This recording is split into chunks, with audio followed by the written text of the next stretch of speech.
تو بہر کیف یہ تو ہو گیا حافظ صاحب کو جواب۔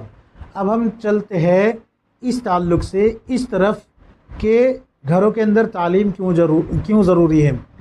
دیکھو میرے عزیز ساتھیوں، ضروری کیوں ہے اس پہ بحث کرنا ہی بیکار ہے۔ کیوں؟ اس لیے کہ اللہ تعالیٰ نے قرآن میں خود حکم دے دیا، یا ایھا الذین آمنوا قوا انفسکم واہلیکم نارا، اے ایمان والو بچاؤ اپنے آپ کو اور اپنے اہل و عیال کو جہنم کی آگ سے۔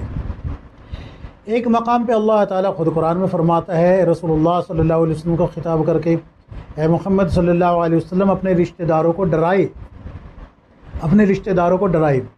احیاء العلوم ایک کتاب ہے، اس کا حوالہ اس میں دیا گیا ہے،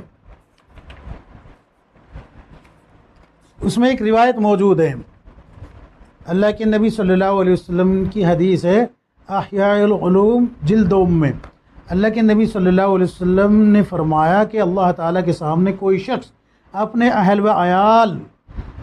و عیال کو جاہل رکھنے سے بڑھ کر کوئی گناہ لے کر حاضر نہیں ہوگا۔ سمجھ میں آ رہی بات؟ دیکھو نماز کا ذکر نہیں کیا، حج، روزے، زکوٰۃ، ان کا تذکرہ نہیں کیا۔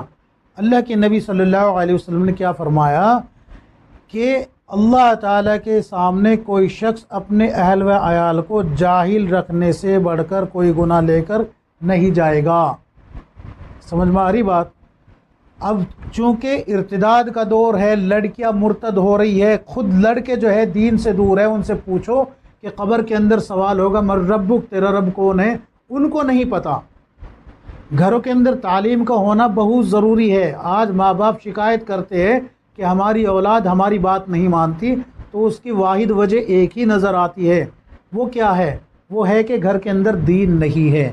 گھر کے اندر تعلیم ہوگی، دین زندہ ہوگا، لوگوں کی زندگیوں میں دین آئے گا۔